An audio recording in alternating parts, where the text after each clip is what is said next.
हिंदी कार्यक्रम के श्रोताओं को सत्यानंद का नमस्कार। आज के कार्यक्रम में आपका बहुत बहुत स्वागत। श्रोताओं, आज 31 जुलाई है, मुंशी प्रेमचंद की जन्मतिथि। हिंदी साहित्य के पुरोधा, उपन्यास और कहानी सम्राट के रूप में मुंशी प्रेमचंद को तो हम सभी जानते हैं, लेकिन मुंशी प्रेमचंद का हमारे शहर लखनऊ से भी गहरा नाता रहा, ये कम लोग जानते हैं। तो आज के कार्यक्रम में यही जानकारी दिलवाने के लिए हम आपको सूर्य प्रसाद दीक्षित की एक वार्ता सुनवा रहे हैं, प्रेमचंद और लखनऊ। आइए सुने इस वार्ता को और जाने कि हमारे प्रिय कथाकार प्रेमचंद का लखनऊ से किस तरह का नाता रहा। बात लगभग 100 वर्ष पुरानी है, जब प्रेमचंद और लखनऊ परस्पर जुड़े थे। लखनऊ से प्रेमचंद का संबंध अगस्त 1923 से लेकर जुलाई 1932 तक रहा। वे 1927 से 1933 तक यानी लगभग 6 वर्ष तक माधुरी के संपादक रहे। उस बीच उन्होंने माधुरी में वैविध्यपूर्ण सामग्री संजोई और कहानी विधा को विशेष महत्व दिया। उसमें कई नए स्तंभ जोड़े, बराबर रंग बिरंगे चित्र छापे। उससे माधुरी की प्रसार संख्या 2000 से बढ़कर 10,000 हो गई। तब प्रेमचंद यहीं लाटूस रोड, हिवट रोड के तिराहे के पास मारवाड़ी गली के मकान नंबर 14 में रहते थे। तत्कालीन लखनवी साहित्यकारों जैसे रूपनारायण पांडे, चकबस्त, मुनव्वर, पढ़ीश जी, नागर जी, भगवती चरण वर्मा, दुलारे लाल भार्गव, गंगा प्रसाद मिश्र आदि से उनके अच्छे संबंध थे।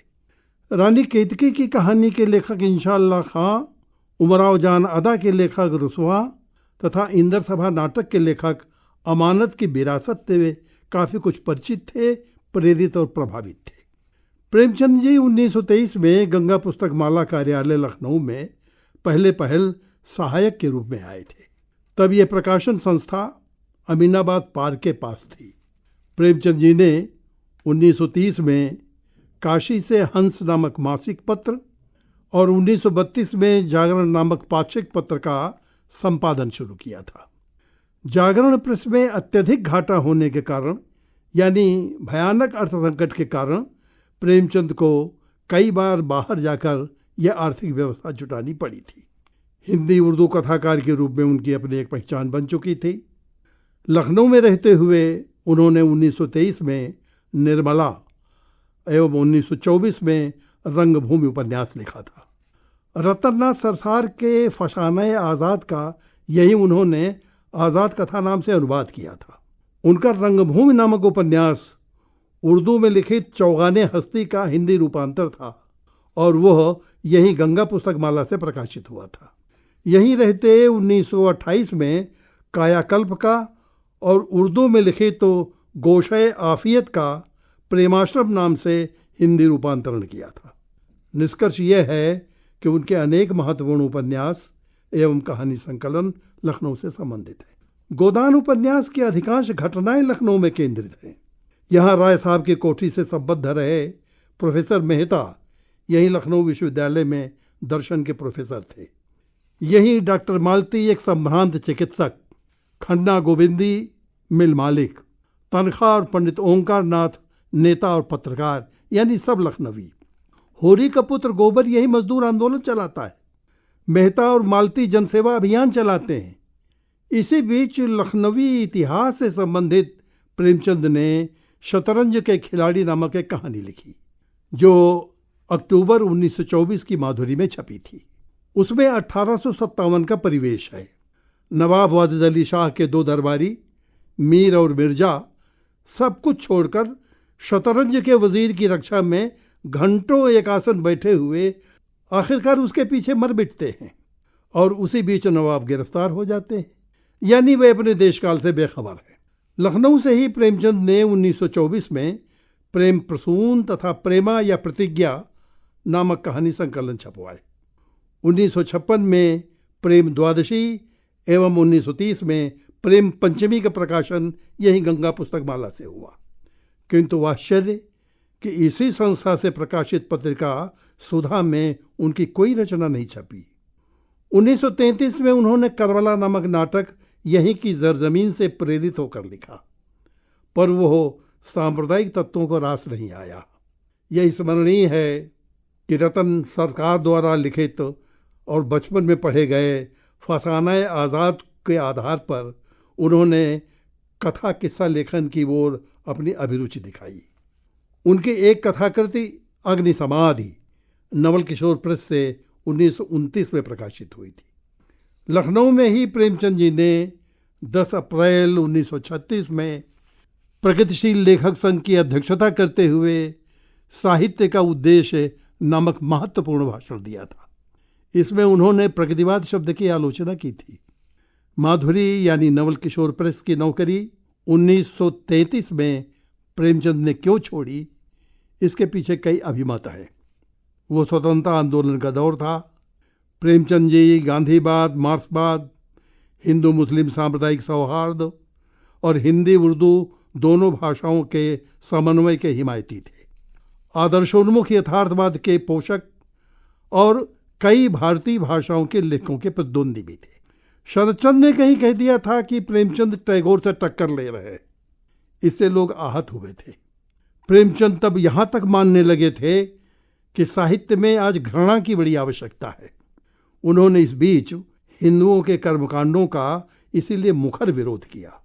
फलता उन्हें घृणा का प्रचारक कहा गया। उन्होंने पंडित मोटेराम शास्त्री नामक कहानी लिखकर एक जाति विशेष की इतनी छिछालेदर की कि लखनऊ का भद्र समाज काफी कुपित हो गया और प्रेस प्रतिष्ठान भी। उस समय के लखनऊ नगर के एक प्रकांड आचार्य थे शालिग्राम शास्त्री। उन्होंने उस पर कुछ प्रतिक्रिया प्रकट की तो पंडित मोटेराम की डायरी नाम से उसे दोबारा माधुरी में 1 महीने बाद छपवाया। फिर यही कहानी पंडित मोटेराम शास्त्री का नैराश्य नाम से समालोचना नामक पत्र में तिबारा छपी और चौथी बार संपादक पंडित मोटेराम शास्त्री नाम से, यानी कुल 4 बार उसे प्रकाशित कराया गया। इससे क्रुद्ध होकर शास्त्री जी ने उन पर और नवल किशोर प्रेस पर मानहानि का मुकदमा दायर कर दिया। इस विषम परिस्थिति में उन्हें माधुरी से हटना पड़ा। उनकी इस कहानी की पैरोडी बनाते हुए लखनऊ विश्वविद्यालय के तत्कालीन हिंदी शिक्षक बद्रीनाथ भट्ट ने टटोले राम टलास्त्री नाम की कहानी छपवाई और उन्हें प्रकारांतर से कम्युनिस्ट, पेशेवर किस्सागो, इस्लाम परस्त, प्रोपेगेंडिस्ट आदि उपाधियां दी। कफन और सदगत आदि कहानियों की प्रतिक्रिया तो अरसे तक चलती ही रही। इन्हीं बिंदुओं को लेकर डॉक्टर हेमचंद्र जोशी ने सरस्वती में एक लेखमाला चलाकर उनके सनसनीखेज कथा शिल्प की आलोचना की। माधुरी से मुक्त होकर इन सब का प्रतिवाद करने के लिए प्रेमचंद ने 1933 में काशी से हंस पत्रिका की नई शुरुआत की। उसके आत्मकथांक को लेकर भारत के संपादक नंदुलाल वाजपेयी से कई विवाद और वितर्क हुए। अब प्रेमचंद पूर्णकालिक कलमजीवी लेखक बन गए थे।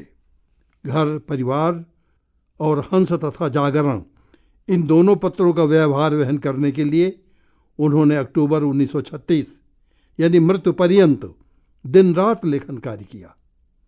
अपनी बीमारी में लखनऊ में इलाज कराया पर निष्फल रहा और 56 वर्ष 2 माह 8 दिन का जीवन जीकर उन्होंने अमरत्व प्राप्त किया। अपने लेखन काल में वे चुनारगढ़, प्रतापगढ़, बहराइच, गोरखपुर, इलाहाबाद, कानपुर, महोबा, बम्बई आदि कई स्थानों में कार्यरत रहे, पर काशी के बाद उनका सर्वाधिक जुड़ाव लखनऊ से रहा।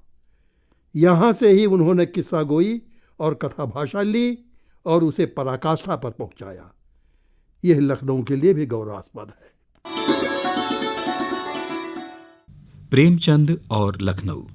अभी आपने सूर्य प्रसाद दीक्षित की ये वार्ता सुनी। कैसा लगा आज का कार्यक्रम आपको हमें ज़रूर बताइएगा। हमारा ईमेल आईडी है pkldlko@gmail.com। हिंदी कार्यक्रम की प्रस्तुतकर्ता डॉक्टर अनामिका श्रीवास्तव। आज के कार्यक्रम से अब दीजिए विदा। स्वीकार कीजिए सत्यानंद का नमस्कार।